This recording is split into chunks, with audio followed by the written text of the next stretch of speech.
I'm Lily, a florist with a small shop downtown. It's not much, but it's mine. Flowers have always been my thing, they don't talk back, and they're a hell of a lot simpler than people. It was just another gray afternoon when he walked into my life. The door chimed and in came this guy, looking like he'd just come from a corporate battlefield, tie askew, and hair slightly damp from rain. He paused by the entrance, scanning the colorful chaos of my shop, before his eyes settled on me. "Hey, I need a bouquet, something that says, 'I'm sorry I forgot Mother's Day again this year,'" he said with a half-embarrassed, half-amused grin. "Right," I chuckled, sizing him up. "You look like you could use all the help you can get." He laughed, a genuine sound that made me smile as I picked out some lilies and roses. "I'm Jack, by the way." "Lily," I replied, hands busy with the stems. As I arranged the bouquet, we chatted about everything and nothing. He worked in finance, lived a couple of blocks away, and yes, he was notoriously bad at remembering important dates. "Here," I said, handing him the finished bouquet, full of whites and pinks. "This should earn you some forgiveness."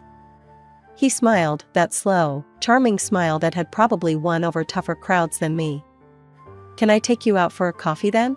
As a thank you." We exchanged phones to punch in our details, his fingers brushing against mine as he handed it back.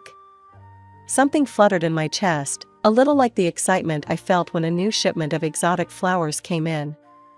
A few days later, we met at a cozy little cafe halfway between his office and my shop. It was a quiet place, the kind with mismatched furniture and a chalkboard menu. We found a spot by the window, rain streaking down the glass outside, a perfect backdrop to a slow, easy conversation. We talked about everything, movies we liked, books we'd read, places we wanted to travel. It was surprising how easy it was to talk to him, how much we had in common, despite our different paths. "So, how about a real date?" Jack asked as we stepped outside, a hopeful note in his voice. "Dinner, maybe?" I smiled, feeling that flutter again, stronger this time. "I'd like that. Yes." As I walked back to my shop, my heart felt lighter than it had in ages. I was happy, truly happy, and I had a feeling things were only going to get better from here. A year flies by when you're in love. Jack and I tied the knot in a quiet ceremony, surrounded by our closest friends and family. His parents, Sarah and George, were beaming the whole time, except for Jack's sister, Susan. She managed a smile, but her eyes didn't quite match the gesture. Jack and I settled into married life easily. We visited his folks often, as they lived just a few blocks over. I loved those visits. His mom and I would spend hours chatting over tea, or we'd go shopping. George was battling cancer, and as his health worsened, I tried to be there more, helping out any way I could. As George's condition worsened, I found myself driving over to their place more often, helping Sarah with the house and spending time with George when he felt up to it. One afternoon, while Sarah and I were returning from a walk, Susan pulled up in her flashy car, a scowl already forming as she saw me. "Here again, Lily? Planning to move in or just making sure you're in the will?" she snapped as soon as she stepped out. "Susan, that's enough," Sarah chided gently, but Susan brushed her off. "No, Mom, it's not enough. She's here all the time, cozying up to you, playing the good daughter-in-law. What's the end game, Lily? Trying to make sure we don't forget about you when the time comes?" I felt my face heat up with anger, but I kept my voice even. "Susan, I'm here because your family is now my family too. I care about your mom and your dad, just like Jack does. This isn't about money, or whatever else you're imagining." She just snorted, shaking her head as she walked past us into the house. Sarah gave me an apologetic look. "Don't mind her, dear. She's always been a bit direct. We know why you're here, and we appreciate it. Don't let her get to you." We tried to carry on like normal, but Susan's visits became more frequent, her comments sharper. She'd critique everything from how I helped in the kitchen to how I decorated our home. It was like walking on eggshells whenever she was around.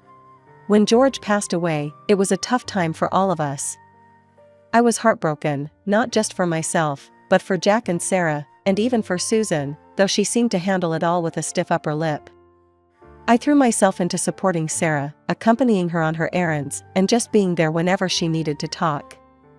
One day, after helping Sarah sort through some of George's things, Susan cornered me in the living room. "You're always here, Lily. Don't you have your own home to go to?" "Susan, stop. I'm here for your mom, not for any other reason. Can't you see she's hurting? Or are you too busy looking for problems where there aren't any?" I was tired of her accusations, tired of defending myself. Walking out of that room, I felt a mix of frustration and sadness. It wasn't easy, dealing with her constant hostility. But I loved Jack, and I loved his parents. No amount of snide remarks would change that. It was a brisk evening when we all gathered at Sarah's house for what I thought was just another family dinner. After we had settled in with our plates heaping with food, Sarah cleared her throat, signaling she had something important to say. "I'd like to read George's will." He wanted us all to hear it together. The room went quiet, all eyes on Sarah as she unfolded the papers with a shaky hand. Jack reached over to give her a reassuring squeeze on her shoulder. Susan and her husband, Rick, leaned in, anticipation written all over their faces. "George left half of his estate to me," Sarah began, her voice steady despite the palpable tension, "and the other half he has left to his future grandchildren." A moment of silence followed. I glanced at Jack, whose face was a mixture of sadness and resolve. He nodded slightly at me, as if to say we'd figure this out together. "Well, that's a pretty forward-thinking move," I commented, trying to keep the mood light. "Ensuring the kids have something is really thoughtful." Susan, on the other hand, didn't take it so lightly. "So, basically, Rick and I need to hurry up and have kids," she blurted out, half joking, half serious. "It's not a race, Susan," Jack said, trying to soothe the sudden tension. But for Susan, it seemed to become exactly that, a race. Over the next few months, her efforts to conceive became her main focus. She talked incessantly about doctor's appointments and fertility treatments at every family gathering. It was clear this quest was taking a toll on her. One Sunday lunch, as we all dug into dessert, Susan launched into a detailed account of their latest visit to the fertility clinic. "You wouldn't believe how much we've spent already," she complained, spooning another large piece of cake onto her plate. "It's like a full-time job, this whole getting pregnant thing." As the months rolled on, Susan's frustration only grew. Despite her efforts, pregnancy remained elusive. At a particularly low point, after her third unsuccessful attempt at artificial insemination, she broke down during a family barbecue. "It's not fair," she cried out, tears streaming down her face as she sat slumped in a patio chair. "Why is this happening to me? I'm trying everything, and nothing works." "It's going to be okay, Susan." Sarah tried to console her, rubbing her back. "These things take time. Maybe you're putting too much pressure on yourself." But Susan was beyond consolation. "You don't understand, Mom. It's not just about having a baby. It's about Dad's will, about securing our future. I need this." The desperation in her voice was heartbreaking. Jack and I exchanged looks, both of us feeling helpless. We knew how much she wanted this, how it had consumed her. It was another one of those communal dinners at Sarah's house. These gatherings had become more strained than soothing, especially with Susan's increasing demands and deteriorating demeanor. As we all sat down, the air was thick with the scent of roast beef and the undercurrents of unspoken tensions. Just as we were about to start eating, Susan clinked her glass, standing with a bit of a struggle due to her now prominent belly. "I have an announcement," she declared, her voice tinged with a mix of triumph and challenge. "I'm pregnant, finally," she beamed, rubbing her belly. The table erupted in congratulations, everyone expressing their joy and relief, but I noticed the smug look she shot me as she continued. "And once the baby arrives, Dad's money will go to where it rightfully belongs, my child." Her words, especially the way she looked at me when she said them, felt like a slap. Jack squeezed my hand under the table, a silent signal not to rise to the bait. "That's wonderful news, Susan. I managed to say, keeping my voice steady despite the irritation bubbling inside. Yeah, isn't it? Susan smirked. It's just so perfect. Now everything's falling into place. As the dinner progressed, Susan's demeanor became more unbearable.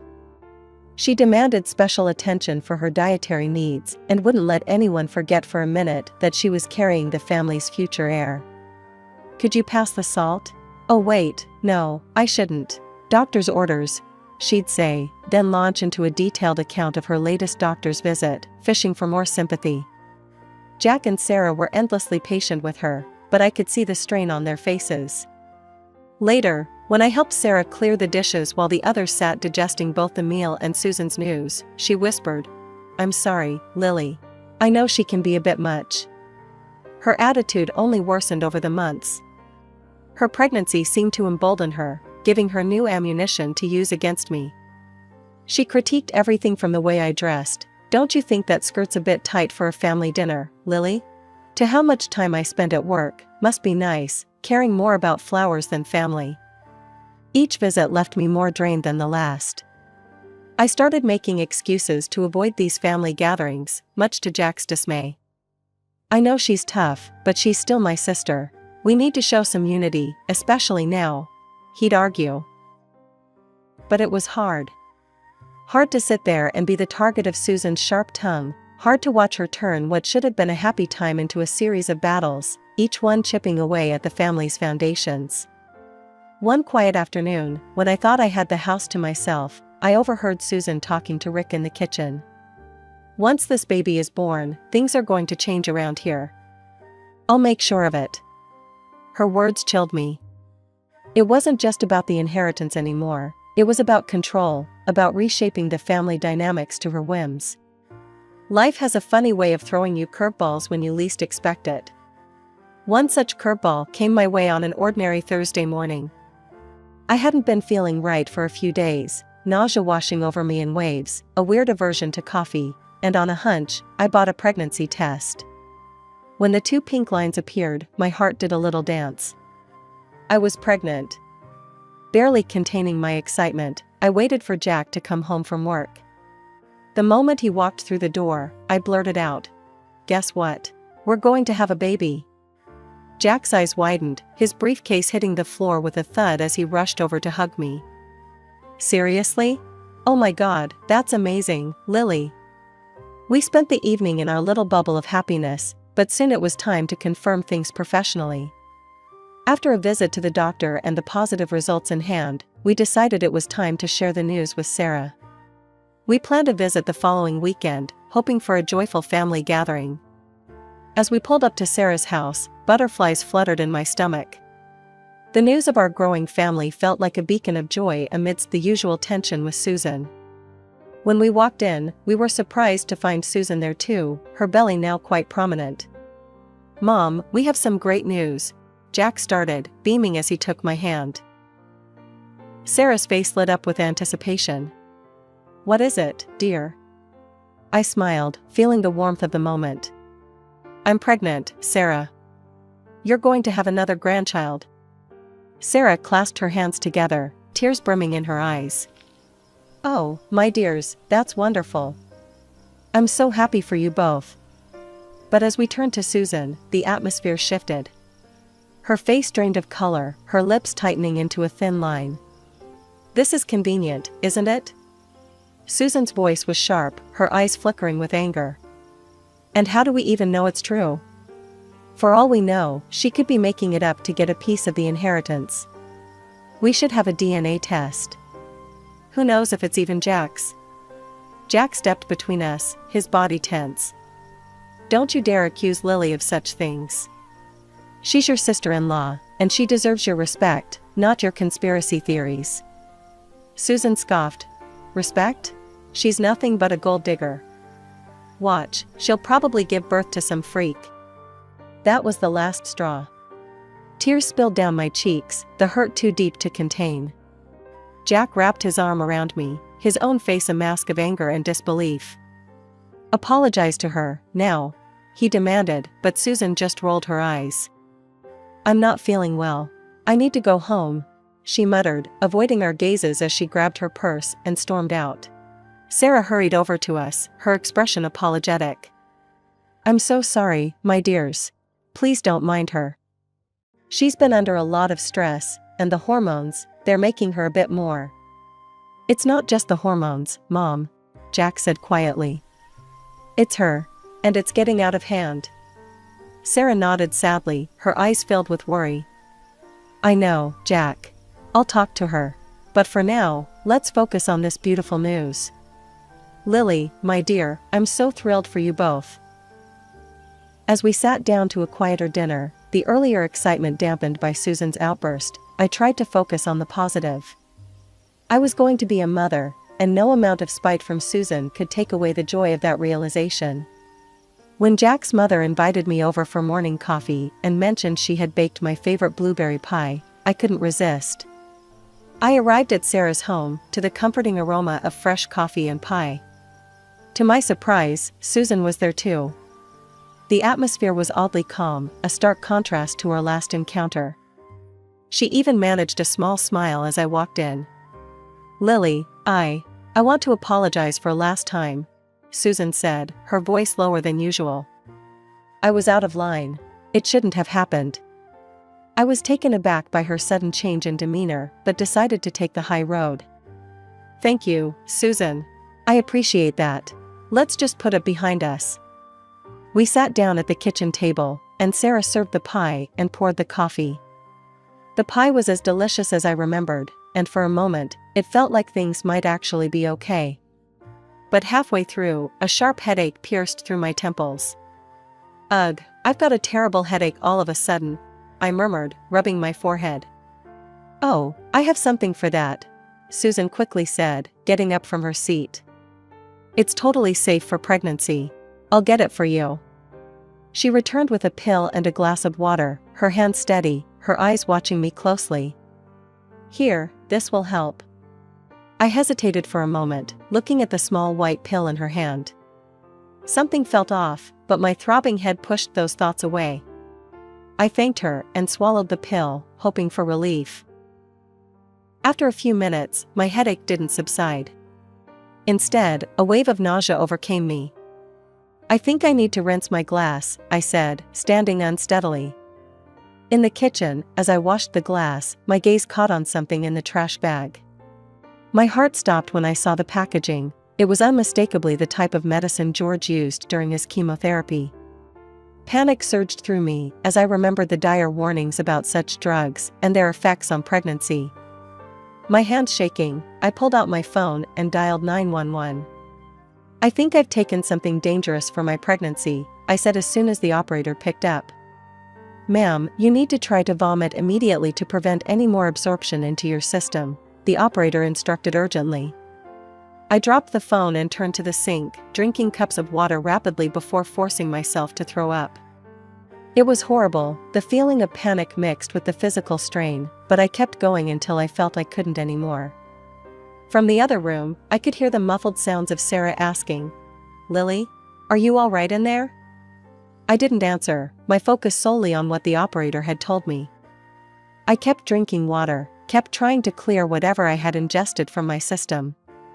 Stumbling out of the bathroom, my hands still trembling and my heart pounding, I found Sarah and Susan waiting anxiously. Their faces were etched with concern, or in Susan's case, something that flickered suspiciously like fear. I need quiet right now, I managed to say, my voice hoarse from the ordeal. Please, just, no questions. Without waiting for their response, I pulled out my phone and dialed Jack. His voice was a lifeline as I recounted the terrifying discovery and my subsequent actions. I'm calling the police, Lily, he said firmly. Stay there. They'll be with you shortly. The moment Susan heard the word police, her face lost all color. You're making a scene over nothing, she snapped, her voice rising. You're just trying to get attention. Enough, Susan. Sarah's voice cracked like a whip. What did you give to Lily? Just paracetamol, Mom, Susan replied, her voice shaky, eyes darting around nervously. Nothing harmful. I cut in, my patience worn thin. then explained the chemotherapy drugs in the trash. That's not paracetamol. Susan's eyes widened, and she made a move toward the kitchen, perhaps to hide or dispose of the evidence, but it was too late. The sound of sirens filled the air, and within moments, police officers were at the door. I told them everything, from the suspicious pill to my alarming discovery. They listened intently, taking notes, their expressions grim. One officer held up the package of medication I had found. "We'll need to check this for fingerprints," he said, sealing it in an evidence bag. Susan stood by, pale and silent. When the ambulance arrived, I was whisked away to the hospital for a thorough medical examination, leaving the house under a cloud of unanswered questions and unspoken accusations. Over the next couple of days, the police worked swiftly. Susan was detained after her fingerprints were found all over the medication packaging. During the interrogation, she initially stuck to her story, claiming, "I just touched those meds when I was in Dad's room once." But Sarah dismantled her defense with a few cold facts. "Those drugs were always kept in a locked cabinet," she told the police, her voice steady despite the emotional weight of her words. Susan never went in there until that day. Faced with overwhelming evidence, Susan finally broke down and confessed. "I just wanted to make sure the inheritance was secure. I didn't think it would go this far," she sobbed, her facade crumbling. The confession was a small solace in the storm of emotions. Betrayal, fear, and relief mingled within me, leaving me exhausted but grateful that the truth had come to light. As the dust settled from the whirlwind of police investigations and hospital visits, more shocking revelations came to light, each one more unbelievable than the last. It turned out that Susan had never been pregnant at all. She had fooled everyone with a prosthetic belly, plotting to eventually adopt a child from another state to pass off as her own. Her plan was to secure her share of her father's inheritance under false pretenses. Her husband, Rick, was blindsided by the deception. "I don't understand how she could do this," he confessed to me one afternoon, his voice heavy with betrayal. "She kept saying intimacy could harm the baby, so I believed her. I listened, offering a sympathetic ear, though inside, my emotions were a tangled mess of relief and anger. Relief that my baby was safe and anger at the lengths Susan had gone to. Thankfully, the doctors confirmed that my quick actions had prevented any harm to my unborn child. The relief that flooded through me was indescribable. Jack and I held each other in the hospital, our bond deepening in the face of adversity, our future as a family looking bright again. However, Susan's fate took a darker turn. She was convicted of attempting to harm me and sentenced to 3 years in prison. At Sarah's insistence, the courts also adjusted George's will, effectively disinheriting Susan. This meant she could no longer claim any part of her father's estate, regardless of any future children she might have. The fallout was severe. Sarah, heartbroken but resolute, distanced herself from her daughter, focusing on healing the family that remained. Rick, feeling betrayed and disgusted, filed for divorce and cut all ties with Susan. A few months later, our little bundle of joy arrived, a beautiful, healthy daughter who was the spitting image of Jack. Holding her in my arms, every struggle seemed worth it to reach this moment of pure happiness. We decided to save the inheritance money for her education and any future siblings she might have. But peace was short-lived. Shortly after Susan's release, she reached out to me, her voice desperate over the phone. "Lily, I know I've made mistakes, but I need help. The inheritance, I don't have anything left." I held the phone tightly, my other hand instinctively cradling my daughter, who was nestled against my chest. "Susan, after everything that happened, I can't do this. I have to think about my family now." Without waiting for her response, I ended the call and blocked her number. Jack stood by the doorway, having overheard the conversation. He walked over and put his arm around us. "Are you okay?" he asked, his brow furrowed in concern. "Yeah, I am now," I replied, gazing down at our daughter who gurgled happily, oblivious to the complexities around her. "Good, because we're all that matters. You, me, her, and any future little ones." We're a family, and nothing's going to change that," he said, kissing the top of our daughter's head gently. As we stood there, a family united, the weight of the past seemed to lift, leaving room only for the future we would build together, a future filled with love, security, and the promise of new beginnings.